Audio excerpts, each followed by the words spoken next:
Ya, pasca rapat tertutup ataupun terbuka dengan Kemendagri, Pan-RB dan BKN, akhirnya Pemda menambahkan usul formasi ya untuk rekan-rekan R2 dan R3, yang mana usulan ini akan mengakomodir rekan-rekan semua untuk menjadi R3L, sehingga yang awalnya status mereka yang adalah rencananya diparuh waktukan, ini bisa jadi nanti akan langsung ya menjadi full time ataupun penuh waktu saat formasi ini disetujui. Nah, ini adalah rekaman Gubernur Kepulauan Riau Ansar Ahmad saat bersama Mendagri, kemudian Kepala BKN, kemudian Pan-RB dalam rangka informasi percepatan pengangkatan P3K khususnya yang dalam database BKN ya. Nah, setelah acara ini selesai Bapak Ibu, Gubernur Ansar Ahmad ini langsung mengumpulkan Kepala OPD dan menerima perwakilan audiensi dari rekan-rekan yang mendapatkan status R3, yang akhirnya rekan-rekan ini diberikan angin segar ya untuk mendapatkan status tidak paruh waktu tetapi langsung full waktu. Kita simak statementnya. Pendidikan Mbak, ya. Guru, TU, ya satu formasinya ada, dia ada 3-4 orang. Ya. Satu yang terakomodir, yang 3 ini nanti kita usulkan formasinya. Tapi dia sudah lulus. Ini bukan lulus, dia udah lulus, sudah ikut tes. Tinggal kalau nanti formasinya udah kita usulkan disetujui Menpan, maka dia otomatis masuk ke situ. Bagaimana kita ketahui dari hasil rapat ini Bapak Ibu, ternyata Pemda-Pemda akhirnya membuka ya formasi yang sebelumnya tidak dibuka oleh Pemda untuk dapat mengakomodir rekan-rekan yang 1,7 juta yang seharusnya semuanya mendaftar. Namun tentu saja bagi mereka yang sama sekali tidak membuka, ini akan membuka. Namun bagi rekan-rekan yang memang sebelumnya Pemdanya hanya membuka sebagian dari jumlah honorer yang ada, ini tentu akan tetap bertahan menjadi paruh waktu terlebih dahulu. Jadi ini sesuai data slide tadi Pak ya, tenaga honorer yang terdata di tahun 2022 oleh BKN itu jumlahnya 27.417 di pemerintah Provinsi Jabar. Tapi pada waktu dibuka seleksi Kemenpan RB dan BKN, yang didaftarkan oleh pemerintah provinsi 4.064. Iya Pak. Hingga ada 23.353 yang selisih. Nah, selisih ini apa kira-kira, kenapa tidak didaftarkan? Apakah mungkin orangnya memang nggak ada, anggaran yang tidak mencukupi, terus mau dikemanakan mereka kira-kira gitu? Baik Pak Menteri, terima kasih Pak. Silakan Pak, silakan. Pertama, ini kan gelombang pertama Pak ya, jadi kan jumlah pendaftar selisihnya 23.353 Pak. Solusi pertama kan mengikuti yang gelombang 2 Pak. Jadi sebetulnya kalau saya lihat jawaban dari Pak Bey, mohon maaf, Ya, Pak. itu sebetulnya bukan solusi yang sudah direncanakan, karena sebenarnya sudah ditutup tanggal 7. Ya, Pak. Tapi untung ada perpanjangan dari Ibu Menpan RB. Sepertinya mungkin di bawah nggak ngasih puding kepada Bapak nih Pak tentang potensi gejolaknya ini, situasi ini, karena kesibukan yang lain. Jadi solusinya Bapak mau daftarkan, tapi kenapa 7.000 Pak, bukan 23.000? Ini kan yang diperkenakan untuk PPK ke tahap 2 itu kan yang boleh mendaftar kembali kan Pak. Nah mereka mendaftar kembali hanya 7.000 Pak, dari 23.000 itu Pak. Apakah 23.393 ini mandatori, wajib mereka untuk didaftarkan oleh Pemda, atau memang tidak harus 23.000 Bu? Jadi Pak, 23.000 itu adalah data yang disampaikan kepada BKN. Dan itu sudah menjadi komitmen antara pemerintah untuk bisa menyelesaikan. Jadi 23 itu diselesaikan statusnya. Jadi seharusnya kemarin Jawa Barat itu mengusulkannya ya sejumlah data yang ada di BKN, yaitu 23.353 seharusnya. Kalau memang komitmennya untuk menyelesaikan honorer. Tapi yang diusulkan kan hanya 4.060. Ya, begitu. Nah, jadi nanti kalau memang seharusnya sih memang 23.000 seperti itu. 23.353. Nah, jangan sampai nanti yang kalau misalnya Bapak sisanya kan 19.000 ya, betul. 19.000-nya tidak itu. Nah itu nanti larinya ke kami Pak, padahal kan Bapak yang mendaftar ya, Bapak kan yang meng-hire begitu.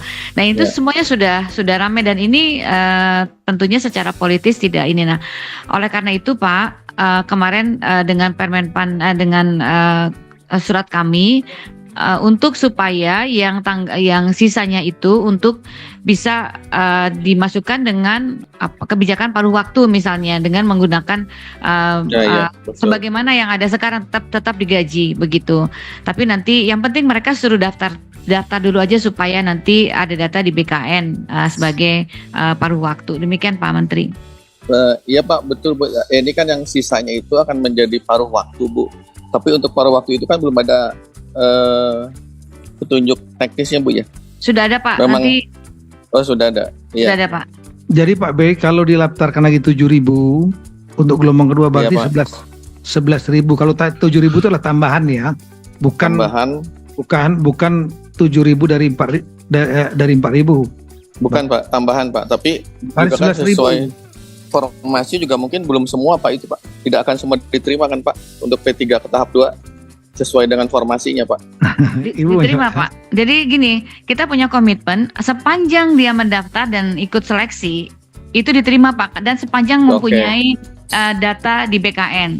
Nah, tinggal nanti formasinya, misalnya Bapak formasinya sekarang mengajukan ke kita 4.000, kemudian Bapak nambah lagi 7.000 jadi 11.000 gitu ya Pak ya.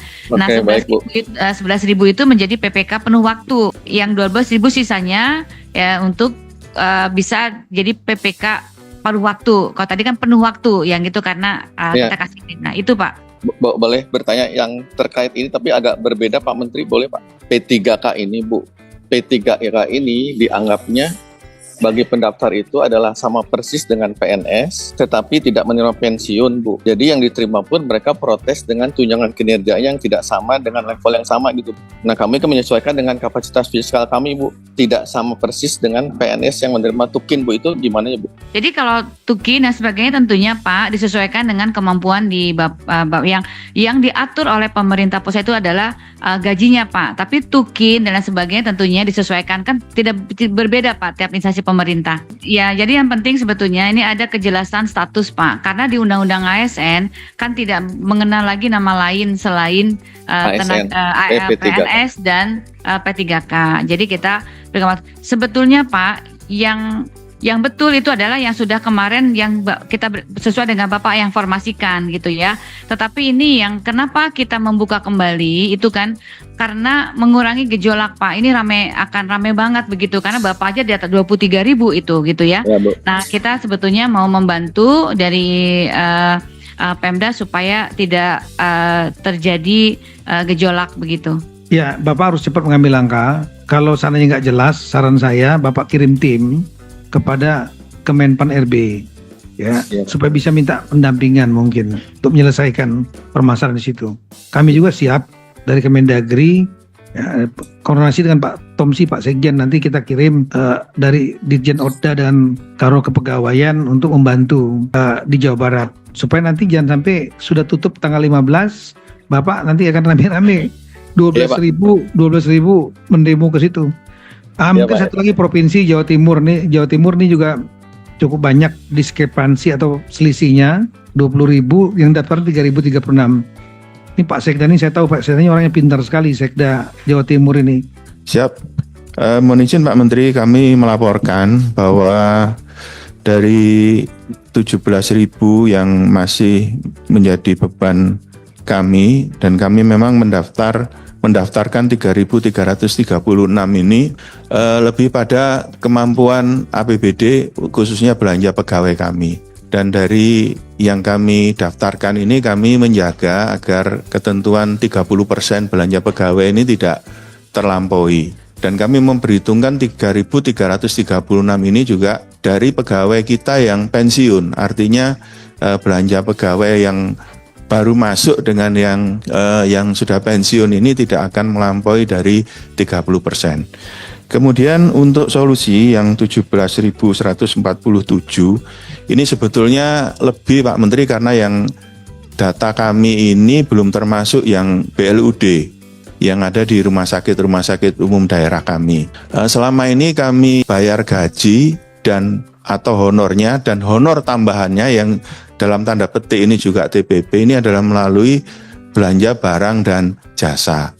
Sehingga yang permasalahan yang diharapkan tidak terjadi Sehari-hari ini di posisi ini Jawa Timur insya Allah tidak ada masalah karena mereka akan berjalan sebagaimana hari-hari yang kemarin.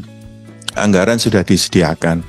Yang kami mohon kepada Kementerian Pan-RB, mungkin juga kepada Pak Menteri, yang 17.000 lebih ini akan menjadi paruh waktu dan diizinkan agar tetap dapat dibayar melalui belanja barang dan jasa sehingga tidak mengganggu dari kuota 30% yang ada di Undang-Undang HKPD. Baik, kalau ada dua hal solusi yang tadi saya dengar 17.147 ini rencananya Bapak, mereka akan menjadi pekerja paruh waktu. Maksudnya inilah tenaga honorer atau mereka menjadi pegawai P3K paruh waktu. Izin Pak Menteri, P3K paruh waktu Pak Menteri. Kalau jadi P3K ya harus didaftarkan juga berarti.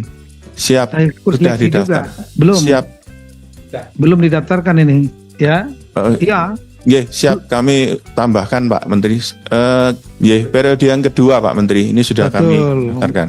Siap. Betul, makanya kita laksanakan Zoom meeting ini untuk memberikan waktu 1 minggu lagi biar memberikan juga kesempatan kepada daerah-daerah, Bapak kepala daerah atau yang mewakili untuk menyelesaikan karena nanti akan menjadi bom waktu betul nih. Ya, jangankan 17.000, 300 orang saja, 200 orang saja nganggur karena mereka tidak boleh jadi tenaga honorer lagi, dibayar sebagai tenaga honorer. Dasar hukumnya apa? Undang-undang ASN nggak boleh melarang sudah tenaga honorer. Begitu dibayar akan jadi temuan BPK, kasus hukum. Tapi tetap prosesnya harus ada didaftarkan untuk mengikuti seleksi. Nggak bisa hanya, udah Pak kami jadikan aja mereka paruh waktu menentukan sendiri. Nggak bisa Pak, harus didaftarkan. Daftarkan, mereka ikut tes, ya formalitas lah ya. Dan kemudian setelah itu mereka positif daripada pemerintah mau memperjelas statusnya mereka. Dan nanti sistem pembayarannya supaya tidak melampaui, tidak melanggar undang-undang hubungan kekuasaan keuangan pusat daerah 30% belanja pegawai, ya triknya adalah memang masuk betul loh Pak. Bapak kan ahli keuangan, masuknya di belanja barang dan jasa.